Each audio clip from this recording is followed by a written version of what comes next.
5 പേരുടെ കയ്യിൽ നിന്നും 50,000 വെച്ച്. അപ്പൊ സുനില് 25,000 രൂപ കിട്ടും. 25,000 രൂപ?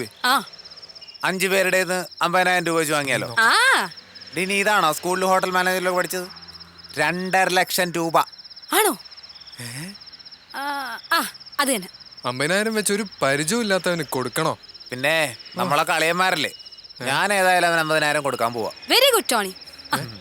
ഒരു 40 പോരെ? എടാ ഏച്ചിത്തരാൻ പറയാതെടാ, സ്വപ്നത്തിലെങ്കിലും ഒരു നല്ല കാര്യം ചെയ്. ശരിയാടാ അനന്തേ, വിട്ടേക്ക്. ഒരു 10,000 കൂടിയല്ലേ ഉള്ളൂ, കൊടുത്തേക്ക്. ഞാനൊന്ന് ആലോചിച്ചിട്ട് പറയാം. അവനാലോചിച്ച് പറയട്ടെ. ഞാൻ എന്തായാലും 50,000 രൂപ കൊടുക്കും. പിന്നെ റോയ്ച്ചനും പാറുവും കൊടുക്കുവോ എന്നാണ് ഒരു സംശയം. അവരേതായാലും സമ്മതിക്കും, പ്രത്യേകിച്ച് റോയിച്ചൻ. അയാൾക്ക് ഈ ദാനധർമ്മത്തിന്റെയൊക്കെ പ്രാന്തമുള്ള ആളാ. ആർക്കും എന്തും ആർക്കും ഒരു കൊടുക്കും, അതിന് പിച്ചക്കാരനാണെങ്കിൽ പോലും. അപ്പൊ 25,000 രൂപ സുനിലിന്. 25,000 അല്ലടി, 2.5 ലക്ഷം. അപ്പൊ 2.5 ലക്ഷം. എന്നാൽ ഇവന്റെ ഏച്ചത്തരം ആലോചിക്കുമ്പോളാ. എന്തെല്ലാരും കൂടി ഒരു ഗൂഢാലോചന. അതെ റോയ്ച്ച, ആനന്ദൊരു ലോട്ടറി എടുത്തു. ഏതാണ്ട് ഫസ്റ്റ് പ്രൈസ് കിട്ടുന്ന മട്ട.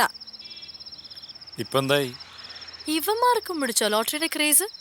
റോയിച്ച, 1.5 കോടി രൂപ കിട്ടിയ 30 ലക്ഷം വെച്ച് നമുക്ക് 5 പേർക്കും വീതിച്ചെടുക്കാം. പിന്നെ ഒരു ചെറിയ ഒരു 50,000 രൂപ സുനിലിന് കൊടുക്കണം. കുഴപ്പമുണ്ടോ? 50,000 അല്ലേ? കുഴപ്പമില്ല. നീ പാറു, നിനക്കോ? എന്ത് കുഴപ്പം? ഒരു കുഴപ്പമില്ല. എന്നിട്ടാ ടിക്കറ്റ് എവിടെ? അങ്ങനെ ചോദിക്കു റോയ്ച്ച.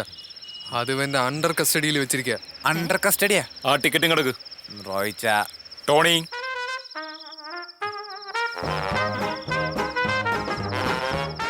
അല്ലെങ്കിൽ തന്നെ മക്കൾക്ക് ഉത്തരവാദിത്തപ്പെട്ടവരെ നോട്ടം കിട്ടാത്തതിന്റെ നല്ല കുറവുണ്ട്.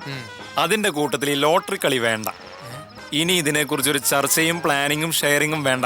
പണ്ടൊരു മലർപ്പൊടിക്കാരന്റെ കഥയുണ്ട്, കേട്ടോ നീയൊക്കെ? ആ ടിക്കറ്റ് എങ്ങനെ എന്നിട്ട് കഥ പറഞ്ഞു റോയ്ച്ച? എന്ത് പൊടിക്കാരെന്നാ പറഞ്ഞ? കഥ പറച്ചിലോ ഉപദേശം എന്ത് വേണോ കേട്ടോളാം. ആ ടിക്കറ്റ് ഇങ്ങനെ റോയിച്ച.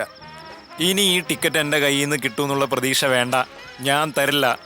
റോയ്ച്ച, അത് വേണം. ഇങ്ങനെ ഉത്തരവാദിത്തപ്പെട്ടവരുടെ കയ്യിൽ വേണം ഈ ടിക്കറ്റ് ഒക്കെ വേണ്ടത്. നീ പൊടി കൊടുത്തു. ആ ടിക്കറ്റ് ഇങ്ങനെ റോയിച്ച.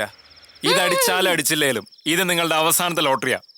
ഇനി ഇതിനെപ്പറ്റി ഒരു സംസാരം ഇവിടെ വേണ്ട, മനസ്സിലായല്ലോ?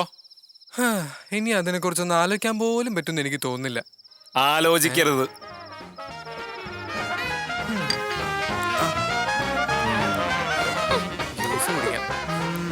ഓടാ അവിടുന്ന്. കാമധേനുവിന്റെ ഫലം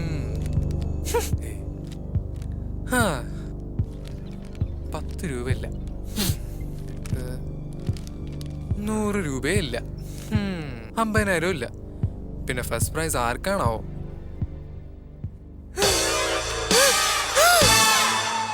എടാ ടോണി, അടിച്ചടാ.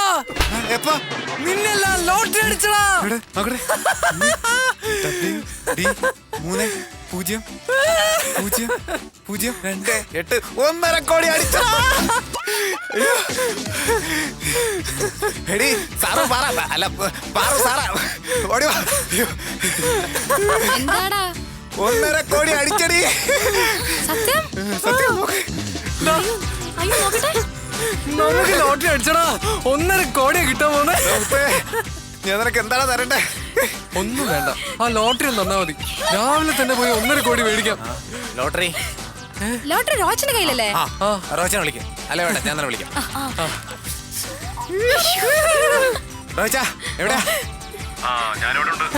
അവിടെയാണോ? ഒരു കാര്യം പറയാനുണ്ട്.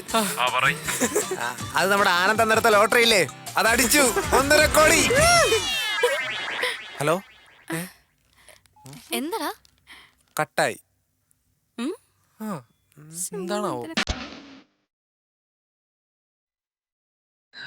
ബാത്റൂമിലായിരുന്നോ? ഈ സമയത്താണോ ബാത്റൂം പോയി കിടക്കുന്നത്? എന്താ പറ്റി? വയറ് ശരിയില്ലേ? എന്ത് പറ്റി റോയ്ച്ച? റോയ്ച്ച, ദൈവമേ, ഈ റോയ്ച്ചൻ എന്താ പറ്റിയേ? 1.5 കോടി അടിച്ച് അറിഞ്ഞ് റോയിച്ചിന്റെ ഉള്ള വിളി കൂടി പോയാ. റോയിച്ച, റോയ്ച്ച,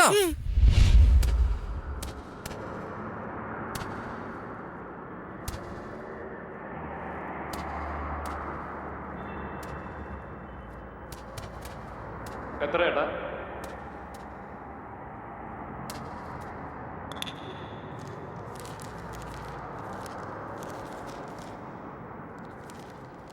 വല്ല പണിയെടുത്ത് ആദ്യം 10 രൂപ ഉണ്ടാക്കാൻ പാടില്ല. അവന്റെ ഒരു ലോട്ടറി.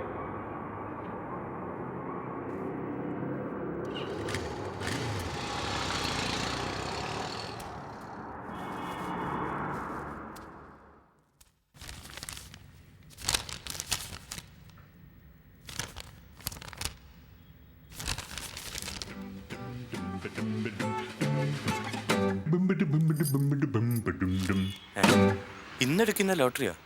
ആ ഇരിക്കട്ടെ.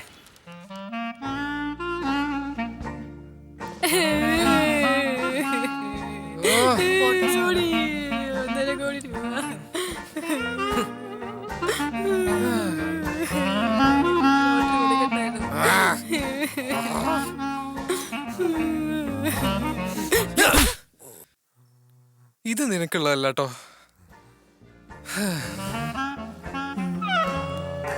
ദൈവമേ, ഏത് നേരത്താണോ ആ ലോട്ടറി എനിക്ക് വാങ്ങിക്കാൻ തോന്നുന്നു.